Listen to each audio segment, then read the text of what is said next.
За та бүхэнд өдрийн мэндийг хүргье. За засгийн газрын хувийн удирдлага гадаад зээл нөхцөл байдлын талаар энэ танилцуулган дээр бичигдсэн байна. Бид улсын хурлаас цойрхон баталсан одоогийн байдлаар засгийн газрын хэрэгжүүлж байгаа 17.9 их найд төгрөгнөөс 5.3 их найд төгрөгийг л ашиглаж байгаа. Үлдсэн 12.6 их найд төгрөгийг одоогоор ашиглагдаагүй ингээд. Энэ бол их хортолдоо ашиглаагүй мөртлөө хүүтэлдэг. Хавар бас нэг хэдэн гишүүн энэ талаар нэг хууль санаачлах гэдээ бас явж байгаа чимээг болцсон. Тэгэхээр миний асуулт бол ер нь энэ тал дээр арга хэмжээ авч байгаа юу? Зээлээ бид нар сойрхон батлаа сайхан бэлдээд өгчдөг. 100% ашиглаж чаддаг. За энийг бол одоо төсвийн реформ хийх замаар ч юм уу ерөн сангийн сайд авч байгаа арга хэмжээ байна уу? Нэгдүгээр асуулт. За хоёрдугаарт Баян-Улгийн аймаг тухайлбал гадаад зээл тусламжаар 2025 онд хэрэгжиж байгаа ерөн төслүүд байна уу? За гуравдугаар асуулт. Түрүүн бас оюу толгойн талаар яригдж байна. Сүүлийн үед үндэсний балгийн сангийн ирээдүйн өв санд байгаа 1.2 тэрбум долларын талаар яригдээд.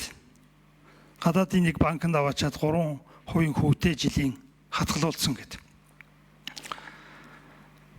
Энийг одоо ариужуулах хуулиар заасан байгаа шүү дээ. Өдөр болгон одоо өндөр хүүтэй хатгалуулагч юм уу?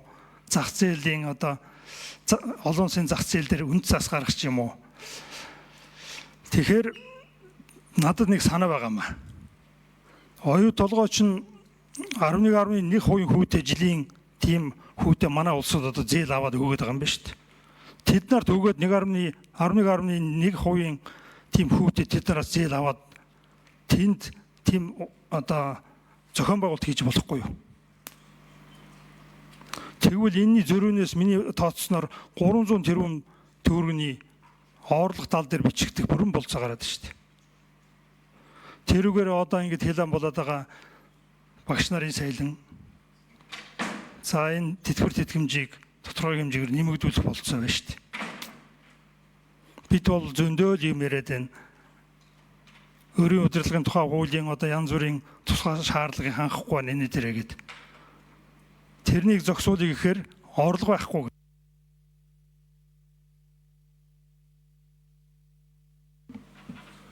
За 7 номер сангийн сайд. За Жангамбал гүшний асуултанд хариулъя. За ямар ч байсан бид нар гадаад талдаа зээлжих зэрэглэлээ нэмэгдүүлж чадсан.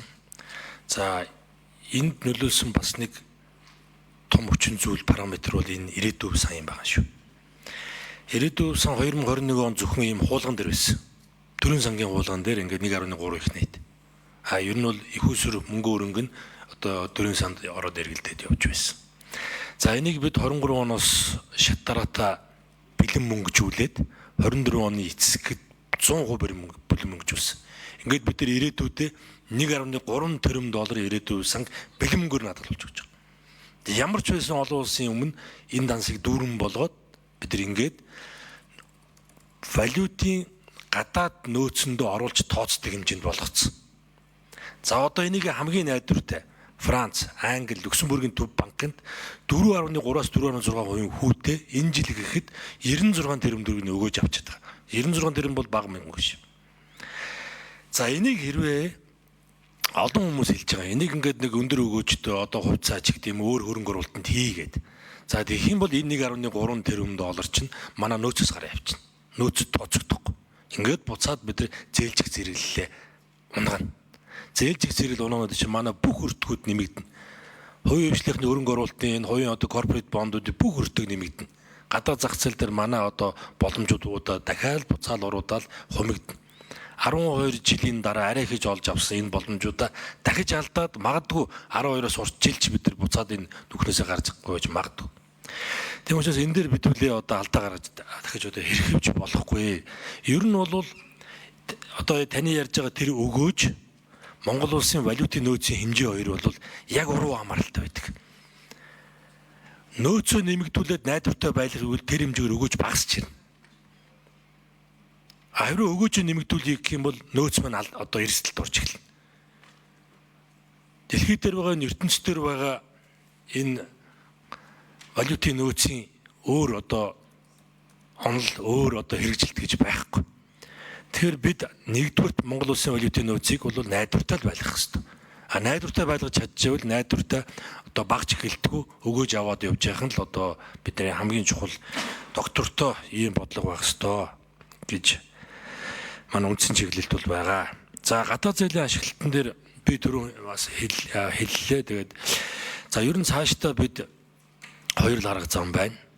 Ерөөсөө дахиж нэг төрөний зээл авах байл.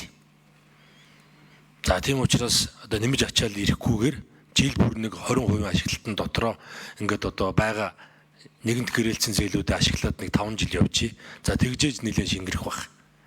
За эсвэл бид нар аккурат сурлуугаа одоо тодорхой хэмжээнд шилжих хэрэгтэй. Би тодорхой хэмжээнд гэж байгаа шүү. Өөрөөр хэлбэл тодорхой хэмжээнд гэдэг нь тодорхой өндөр өрөөгөөчтэй төслүүдийг явхарлаар оруулаад шалгууртаа нь оруулаад за тэр нь болж байна гэх юм бол энийг аккурат суурьтайгаар одоо төсвийн бодлого дотроо төсвийн хуулийн дотроо ингээд тусгаад явдаг болъё. Тэгэх юм бол зээлийн ашиглалт бол арай бас өндөр болж ирнэ. Аккурат суурьтай гэдэг маань одоо өгөөжтэй зээлийн их усүрээр нь тодорхой хэмжээнд ашиглалтаа орж ирж байвал тэрийг хоёр талдаа зэрэг бичдэг. Валютынхаа нь орж ирж байгаа их усүрээр орлого талд нь ашиглалтаа одоо зардал талтай бичиж явдаг. Өөрөөр хэлбэл алдагдал нэмэгдэхгүйгээр. Гэхдээ нийт одоо гадаад зээлийнхаа засгийн газрын өөрийнхөө хэмжээнд дотор бол хязгаар дотор оруулж тооцоод явдаг. За иймэрхүү байдлаар ч юм уу ийм богино дунд хугацааны одоо ийм хувилбарууд бол байна. За тэгээд бид удахгүй одоо энэ намартаа багтааж ямар ч байсан одоо их хурлаа мөн зөвшөлдсөж одоо гол нь аюулгүй байдал гадаад бодлогын байнгын орон дээр зөвшөлдсөн.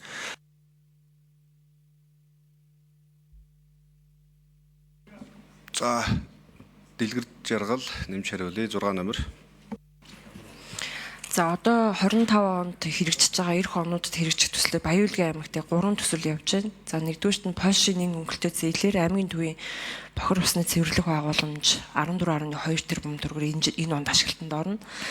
За эдийн засгийн хөгжлийн яам дээр аймаг сумын хөтөлбөр гээд 10 жилийн хугацаатаа 735 сая ам.долларын төсөл өнгөрсөн онд эхэлсэн. За энэ төслийн хүрээнд Баян-Улгийн аймгийн 14 суманд дид үтцүүд, за зарим чиглэл нь боловсролын салбар, зарим нь бол хөдөө аж ахуйн салбарт хэрэгжих юм төсөл хэрэгжиж эхэлнэ. За мөн Аз хөгжлийн банкны хөнгөлөлтөө зээлээр хөдөө аж ахуйн яам дээр услагаатай газар тариалан гэдэг төсөл хэрэгжиж байгаа. За энэ хүрээнд Баян-Улгийн аймгийн газар тариалан өгсөн сумдууд дээр 616 га талбай тусалтын систем байгуулах төсөл хэрэгжиж байна.